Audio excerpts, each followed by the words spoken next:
আমি বলতে চাচ্ছিলাম আগে থেকে যে আইনে কোনো সীমাবদ্ধতা নাই। আমার সীমাবদ্ধতা যেখানে আমার প্রয়োগ হবে সেই জায়গাগুলো থেকে আসতে হবে। বাংলাদেশের সাইবার বুলিং ঘটনাগুলো ঘটছে যে তারা সেটা করে না বা ইচ্ছাকৃত করে না। আরেকটা হচ্ছে যে অপোজিট যারা থাকে তারা রাজনীতির সাথে জড়িত থাকে, টাকার সাথে জড়িত থাকে, প্রভাবশালীর সাথে জড়িত থাকে এবং খারাপ লোক থাকে এবং তারা হয়তো সন্ত্রাসীর সাথেও জড়িত আছে। আমি আরেকটা কথা এখানে না বলে পাচ্ছি না, এআইয়ের একটা অদ্ভুত একটা ব্যাপার। আমি ইদানিং এক জায়গায় একটা জিনিস বললাম যে আমার না একটু লিখতে ইচ্ছা করতেছে না, আমি কি করবো, মানে এটা কোনো ব্যাপার হলো সাবজেক্ট কি। আমি প্রথমে বুঝতে পারি না আমি সাবজেক্ট কি, মানে আমি এই সাবজেক্টের উপর একটু লেখালেখি করবো।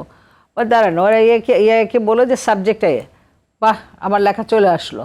তার ভিতর দেখলাম অনেকগুলো গালাগালিও আছে ওর ভিতর, ঠিক আছে। আমি বললাম যে এটা আবার কী হলো, তো বলো যে ওই তুমি লেখা চেয়েছিলে, লেখা চলে এসছে, এখন তুমি কারেকশন করো। তা আপনি এআইকে দুইভাবে ব্যবহার করছেন। একটা হচ্ছে যে এআইকে দিয়ে আপনি ভালো কিছুও পেতে পারেন, আবার সবচেয়ে খারাপ জিনিস যেটা কিছুক্ষণ আগে আলোচনা করলো সিদ্দিকদা, সেগুলো পেতে পারেন। এখন এই এআইকে, এই প্রযুক্তিকে, এই সব কিছুকে রাষ্ট্রনীতি আইন ঠিক আছে, পারফেক্ট আইন ঠিক থাকে কী হবে, যেখান থেকে শুরু হবে সে থানা, যেখান থেকে শুরু হবে যে ইনভেস্টিগেশন, যেখানে যে বিচারালয় ঠিক আছে, বিচারালয় পর্যন্ত যেতে হবে তো আপনাকে।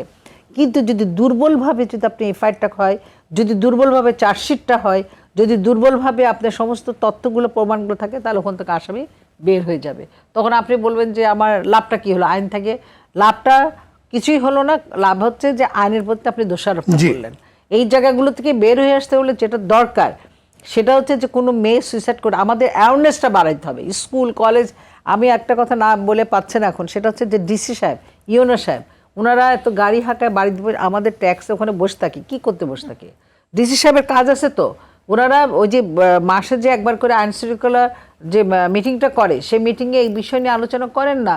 ওনারা কয়টা ডাকাতি হলো, কয়টা চুরি হলো, ওসি সাহেবরা আসলে তাদের ডাকাত চুরি না হয়, রাজধানী না হয়, সেটা কমাইতে পারলে বাঁচে, এইগুলো নিয়ে আলোচনা। স্কুলগুলোতে উনি ডিসি সাহেবরা একটা নীতিমালা করে দিয়ে সবসময় সরকার করবে, সরকারের তো প্রতিনিধি ওনারা, যে এই স্কুলগুলোতে তোমরা জানাও যে এটা হলে তোমরা ভয় পেও না, আমাদের কাউকে জানাও, একটা ভালো মুখ খুলে কথা বলার একটা জায়গা করা হোক। তো সেই জায়গা দিয়ে ইউনো সাহেবরা কী করে, আমাদের অনেক মহিলারা ইউনো হয়েছেন, আমি আশা করছি ওনারা সেই জায়গাগুলো থেকে এবার জাগবে। ওনারা তো শুধুমাত্র আমি যেটা দেখতে পাচ্ছি আমাদের অমুকে ইউনো হয়েছেন, বিসিএস ক্যাডার থেকে অমুকে গেছে, আমি খুব খুশি।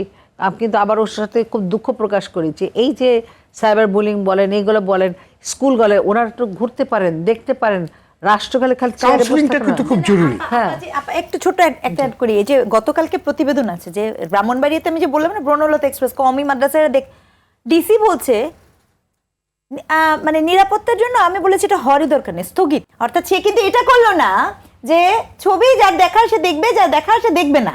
সে কি করলো, সে বলতেছে একদম পুরো টেলিভিশনে এর সাথে তার নিজের বক্তব্য, লোকজন হাতাহাতি করবে, মারামারি করবে, এই জন্য ওটাকে স্থগিত করে দেওয়া হয়েছে। এবং সে মনে করে সমস্যার সমাধান করা দরকার নাই, সে মনে করে কি সমস্যাটাকে ধামাচাপা।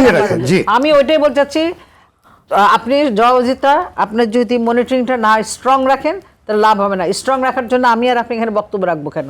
ওনাদেরকে আমার ট্যাক্সের টাকা দিয়ে রাখা হয়েছে, ওই টিসি এবং ইউনো এবং এই যে এখন প্রতিনিধি জনপ্রতিনিধিরা গিয়েছেন, তাদেরও কাজ আছে। ওখানে কাউন্সিলর কদিন পর ভোট হবে স্থানীয় সরকারে, তো তারা কাজটা কি, তাদের কাজ তো এগুলোকে রোধ করা। তো এগুলো যদি রাস্তাঘাট যেটা করার সরকার করবে, এটার সাথে যদি মানবিক বোধটা না আসে, যদি নৈতিকতা না আসে, তা আপনার রাস্তাঘাট উপর দিয়ে কী করবে, সেটা তো দরকার আছে।